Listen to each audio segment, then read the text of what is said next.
श्री शिवाय नमस्तुभ्यम। दोस्तों, आप सभी लोग जानते हैं कि 28 सितंबर 2024 को है श्राद्ध पक्ष की इंदिरा एकादशी। और दोस्तों, ये एकादशी श्राद्ध पक्ष में पड़ने वाली सबसे बड़ी एकादशी होती है और साल की बड़ी एकादशियों में से एक एकादशी होती है। इसलिए दोस्तों, इस इंदिरा एकादशी का बहुत ही बड़ा और विशेष यहाँ पर महत्व होता है। ये एकादशी अश्विन माह की कृष्ण पक्ष की एकादशी होती है और इस दिन पूजा का फल आप लोगों के पितरों को यहाँ पर मिलता है। जो भी आप पूजन अर्चना करते हो इस दिन भगवान शिव जी की, भगवान विष्णु जी की, उसका पूरा फल यहाँ पर आपके पितरों को मिलता है और आपके पितर आपसे प्रसन्न होते हैं। इसी के साथ में दोस्तों, श्राद्ध पक्ष की इस इंदिरा एकादशी के दिन किए जाने वाले पंडित जी ने कुछ विशेष उपाय बताए हैं, जो कि हम आप लोगों को इस वीडियो में बताएंगे। आप अपने अनुसार जो है इन उपायों को कर सकते हैं। आपको जो समस्या हो उस हिसाब से आप लोग अपने इन उपायों को कर लीजिएगा, क्योंकि दोस्तों श्राद्ध पक्ष या पितृ पक्ष की जो एकादशी होती है वो साल में सिर्फ एक बार पड़ती है। ये मौका बार बार नहीं मिलता है, इसलिए सारे उपाय हम आप लोगों को एक साथ इस वीडियो में बता देते हैं। आप अपने अनुसार जो है इन उपायों को कर लीजिएगा। सबसे पहली चीज दोस्तों, जो इंदिरा एकादशी होती है श्राद्ध पक्ष की, इस दिन दान करना बहुत जरूरी होता है। जरूरतमंद को जो है जरूरत की चीजें देने से जो है हमारे पितर हमसे प्रसन्न होते हैं और वो हम पर जो है आशीर्वाद देते हैं। इस दिन जो है ब्राह्मणों को भोजन भी जरूर कराना चाहिए इंदिरा एकादशी के दिन। और दोस्तों, इस दिन जो भी माताएं बहनें व्रत रखती हैं या जो भी व्रत रखते हैं इंदिरा एकादशी का, तो अगर उस व्रत का फल आप अगर अपने पितरों को दे देते हैं तो आपके पितर आपसे बहुत प्रसन्न होते हैं और वो आपको आशीर्वाद यहाँ पर देकर जाते हैं। ठीक है, तो ये बात आप लोगों को यहाँ पर विशेष रूप से ध्यान रखना है। इंदिरा एकादशी दिन शुद्धता का विशेष रूप से ध्यान रखना है। स्वच्छ भोजन ही आप लोगों को करना है, तामसिक भोजन से बिल्कुल दूर रहना है। ठीक है, इस बात का ध्यान रखना। अब दोस्तों, हम लोग बात करते हैं कि इस इंदिरा एकादशी के दिन आप लोगों को कौन से उपाय यहाँ पर करने हैं। तो दोस्तों, सबसे पहला हम आप लोगों को उपाय बताएंगे जो कि गाय को रोटी देने वाला उपाय है। दोस्तों, ये वाला जो उपाय है ये इंदिरा एकादशी के एक दिन पहले से शुरू होगा, इंदिरा एकादशी के दिन भी रहेगा और इंदिरा एकादशी के अगले दिन भी रहेगा। ठीक है, पर अगर आप लोगों के दिन छूट जाए तो भाई इंदिरा एकादशी के दिन आप लोगों को गाय को रोटी जरूर देनी है, पर एक अलग तरह से, जो कि हम आप लोगों को यहाँ पर बता रहे हैं। देखो, इंदिरा एकादशी कब है? 28 सितंबर 2024 को। ठीक है, तो इस दिन आप लोगों को करना क्या है कि आपके घर में सुबह सुबह चाहे पूड़ी बनी हो चाहे रोटी बनी हुई हो, आपको मात्र करना यह है कि सबसे पहली रोटी निकालना है किसकी? गाय की, है ना। और घर में सभी सदस्यों को भोजन करने से पहले आप लोगों को अपनी वह रोटी जो है वो गाय को खिलानी है, पर ऐसे नहीं खिलानी है। समझो कैसे खिलानी है। देखो, रोटी बनी हुई हो चाहे पूड़ी बनी हुई हो, है ना। रोटी बनी है तो पहली रोटी निकाल लेना, पूड़ी बनी हुई है तो पहली पूड़ी निकाल लेना। ठीक है, और पहली रोटी को निकालने के बाद आपको करना क्या है कि उस रोटी के अंदर आप लोगों को कुछ रखना है। क्या रखना है? मीठे में कुछ रखना है। या तो गुड़ हो तो भाई एक गुड़ का छोटा सा टुकड़ा रख दो या बड़ा सा टुकड़ा रख दो, या तो अगर गुड़ भी ना हो तो भाई कुछ जो शक्कर वगैरह है आपके घर में वो रख दो, है ना। अगर गुड़ या शक्कर भी नहीं है तो भाई आपके घर में अगर चावल की खीर वगैरह बनी हुई है तो भाई आप लोग वो खीर भी जो है इस रोटी के बीचों बीच में रख सकते हो। पर करना यह है कि आप लोगों को इस रोटी के बीच में कुछ मीठी की सामग्री जो होती है वो जरूर रखना है, तभी जो है आपका ये वाला उपाय यहाँ पर काम करेगा। तो भाई सबसे आसान बात यही है कि भाई आप लोगों को एक रोटी लेना है, पहली रोटी जो कि आपके घर में सुबह सुबह बनेगी इंदिरा एकादशी के दिन। तो भाई उस एक रोटी के बीचों बीच में गुड़ या शक्कर रखकर आप लोगों को उस रोटी को बिल्कुल एक तरीके से बांध लेना है और उस रोटी को ले जाकर सीधा अपने घर के मुख्य द्वार पर, आपके घर पर जो गौ माता आई हो, गाय आई हो, उस गाय को जो है उस गाय का मुख ध्यान रखिएगा दक्षिण दिशा की तरफ। वो मुख्य रूप से कोशिश करिएगा, अगर नहीं है तो फिर कोई दिक्कत वाली बात नहीं है, पर अगर उस गाय का मुख दक्षिण दिशा की तरफ करके अगर आप लोग रोटी दोगे तो और ज्यादा अच्छा रहेगा। तो आपको करना क्या है, इस रोटी के अंदर शक्कर या गुड़ रखकर आप लोगों को इस रोटी को गौ माता को देना है। क्या नाम लेके देना है? सोमप पित्र का नाम लेकर देना है। खाली रोटी नहीं देना है, खाली गुड़ रखकर नहीं देना है। रोटी के अंदर गुड़ या शक्कर रखकर इस रोटी को जब आप लोग जो है गाय के मुख में दे रहे हो तो उस समय मन ही मन या मुख से जो है सोमप पित्र का नाम एक बार ले लीजिएगा। ठीक है, सोमप पित्र का नाम 2-3 बार भी लोगे तो भी कोई दिक्कत वाली बात नहीं है। सोमप पित्र का नाम लेते हुए इस रोटी को आप लोगों को गौ माता को खिला देना है। जैसे ये रोटी खिलाते हो तो गौ माता के पैर पड़कर उनके सामने हाथ जोड़कर आप लोग अपने पितरों के लिए प्रार्थना कर सकते हैं। इस उपाय को करने से आपके पितर आपसे प्रसन्न होते हैं। ठीक है, तो इसलिए जो है इस दिन ये वाला उपाय जरूर कीजिएगा। उसके बाद में दोस्तों अब बात करते हैं इस इंदिरा एकादशी के दिन श्राद्ध पक्ष की इस बड़ी एकादशी दिन किया जाने वाला 5 बार स्वधा बोलने वाला उपाय। अब दोस्तों, ये जो 5 बार स्वधा बोलने वाला उपाय है ना, ये उन लोगों के लिए है जो कि पितृपक्ष में ज्यादा कुछ ना कर पाए हो। ठीक है, अगर आप लोगों ने किया भी है तो भी आप लोग उपाय कर सकते हो, पर भाई जिन लोगों के मन में है कि भाई हमने हमारे पितरों के लिए जो है श्राद्ध पक्ष में पितृपक्ष में कुछ भी ज्यादा नहीं किया है, तो उन लोगों के लिए ये उपाय विशेष रूप से यहाँ पर ठीक है करना है आप लोगों को। तो इस दिन करना क्या है, सबसे पहली चीज, आप लोग जब सुबह सुबह शिव जी के मंदिर जाओगे तो शिव जी के मंदिर जब आप लोग जाओगे तो एक लोटा जल तो लेकर जाओगे ही जाओगे।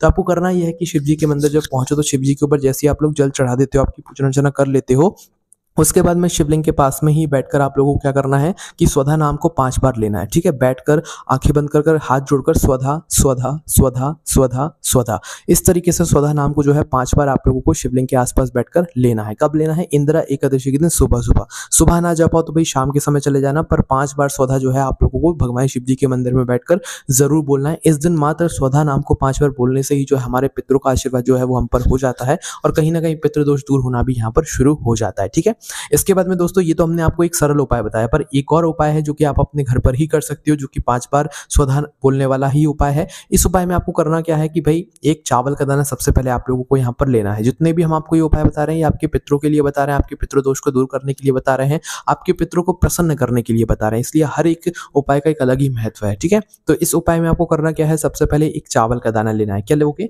एक चावल का दाना। ठीक है, उस एक चावल के दाने को लेकर आप लोगों को कहाँ पर जाना है? अपने घर के रसोई घर में जाना है। कब जाना है? पर इंदिरा एकादशी के दिन सुबह सुबह शुद्ध होकर स्नान करके। ठीक है, शुद्धता का ध्यान रखिएगा जो भी आप लोग उपाय कर रहे हो उसमें, है ना। तो एक चावल का दाना अपने घर के रसोई घर से उठाना, बस वो चावल का दाना आखा होना चाहिए, साबुत होना चाहिए, टूटा कटा फेटा दाग वाला नहीं होना चाहिए। एक चावल का दाना अपने घर के रसोई घर में लेकर पहुंचना, जहां पर आप लोग पीने का पानी रखते हो, परिंदा रखते हो, या आपका आरओ वगैरह जो रखा जाता है, उस स्थान पर जाकर आप जो है आप लोगों को अपना एक चावल का जो दाना है वो वहां पर रख देना है। ठीक है, और उस चावल के दाने को वहां पर रखकर आपको 5 बार वहां पर स्वधा नाम बोलना है। क्या बोलना है? 5 बार स्वधा नाम बोलना है। मतलब जब चावल का दाना जो है, जब आप लोग उस मटके के पास रख दो जो कि आपके घर के रसोई घर में है, पीने के पानी वाले स्थान के पास में, जब आप अपना एक चावल का दाना रख दो, उसके बाद में आप लोगों को स्वधा स्वधा स्वधा स्वधा स्वधा 5 बार जो है वहीं पर खड़े होकर या बैठकर जो है नाम ले लेना है। ठीक है, और नाम लेने के बाद आप जो है अपने थोड़ी देर बाकी काम कर लीजिए। 5 से 10 मिनट तक उस चावल के दाने को वहीं पर रखे रहने दीजिए।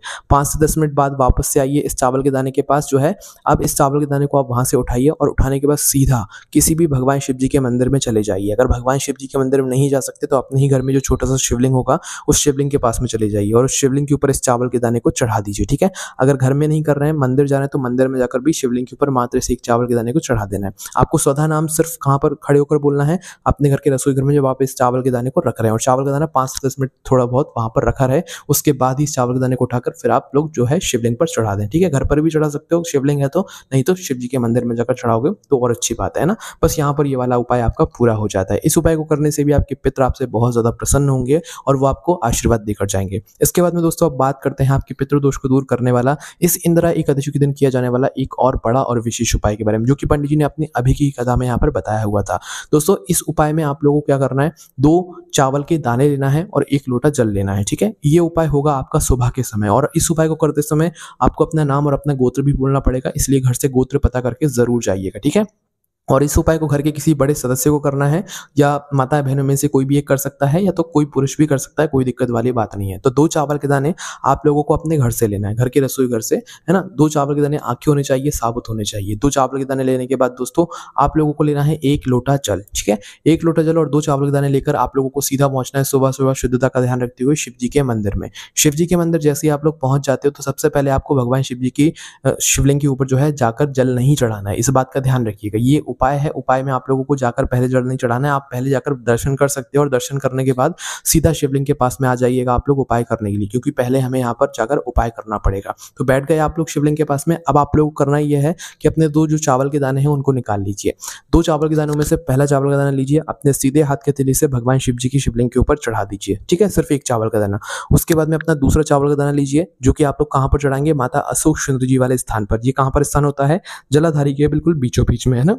तो आप लोगों को दूसरा चावल का दाना माता अशोक सुंदरी जी वाले स्थान पर समर्पित कर देना है। समर्पित करने के बाद दोस्तों आप अपना 1 लोटा जो जल है उसे भी आप अपने सीधे हाथ की हथेली में उठा लीजिए, और उठाने के बाद सबसे पहले थोड़ा सा जल आप लोगों को कहां पर चढ़ाना है? सबसे पहले चढ़ाओगे माता अशोक सुंदरी जी वाले स्थान पर। पहले चावल का दाना शिवलिंग के ऊपर ही चढ़ेगा, है ना। दूसरा चावल का दाना माता अशोक सुंदरी जी वाले स्थान पर चढ़ेगा, पर पहले जो जल चढ़ेगा वो चढ़ेगा माता अशोक सुंदर जी वाले स्थान पर। ठीक है, थोड़ा सा जल पहले माता अशोक सुंदर जी वाले स्थान पर उसी चावल के दाने के ऊपर चढ़ा देना। फिर आखिरी में आपका जितना भी जल बचे वो पूरा मतलब एक धारा से धीरे धीरे करके शिवलिंग के ऊपर उसी चावल के दाने के ऊपर इस जल को आप लोग चढ़ा देना। ठीक है, जैसे ही जल चढ़ा रहे हो शिवलिंग के ऊपर, तो उस समय आप लोगों को अपना नाम और अपना गोत्र बोलना है। नाम तो आपको पता ही होगा, गोत्र जिसको पता है उनका ठीक है, जिनको नहीं पता है उनको मात्र भगवान शिव जी के नाम का जाप करना है, या तो श्री शिवाय नमस्तुभ्यम का यहाँ पर जाप करना है। और ऐसा बोलते बोलते आप लोगों को अपना ये जो जल है ये शिवलिंग के ऊपर चढ़ा देना है। जैसे ही आप लोगों को ये जल चढ़ जाता है, उसके बाद में भगवान से हाथ जोड़कर वहीं पर प्रार्थना करना, अपने पितरों के लिए, अपने जीवन की दुख और समस्या को दूर करने के लिए। जैसे ही आप लोग प्रार्थना कर लेते हो, भगवान को धूप देकर वहां से उठ जाना और अपने घर पर आ जाना,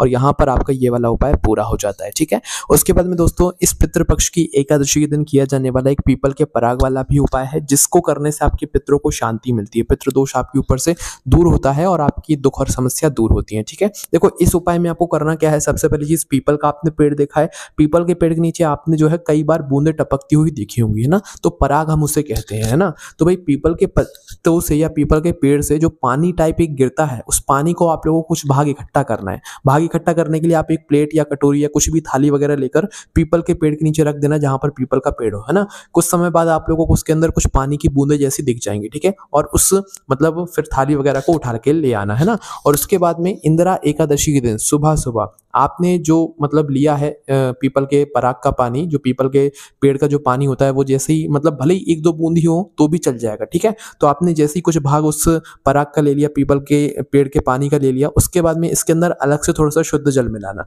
और शुद्ध जल मिलाकर दोस्तों अपने घर के मुख्य दरवाजे पर दोनों ओर साथियां बनाना, है ना। एक लेफ्ट हैंड साइड, एक राइट हैंड साइड, बाहर की तरफ, है ना, दोनों तरफ साथियां बना देना, और साथियां बनाकर अपने पितरों का वहां पर स्मरण कर लेना। फिर आप खुद चमत्कार देखना कि भाई आपके घर में कैसे खुशियां आना शुरू होती हैं, कैसे मंगल कार्य होना शुरू होते हैं। तो दोस्तों, ये हमने आपको वो विशेष उपाय बता दिए हैं जो कि पंडित जी ने इंदिरा एकादशी के दिन करने के लिए बताए हैं, जो कि श्राद्ध पक्ष की और साल की सबसे बड़ी एकादशियों में से एक होती है। इसलिए दोस्तों, अगर आप इनको इन उपायों को करने में कोई भी दिक्कत, समस्या, परेशानी आती है तो उसे हमसे कमेंट करके पूछ सकते हैं। ये उपाय आप अपनी वेबसाइट भोलेनाथभक्ति.com पर जाकर भी पढ़ सकते हैं। कोई भी समस्या कमेंट करके पूछ सकते हैं। ओम नमः शिवाय, जय भोले बाबा, श्री शिवाय नमस्तुभ्यम।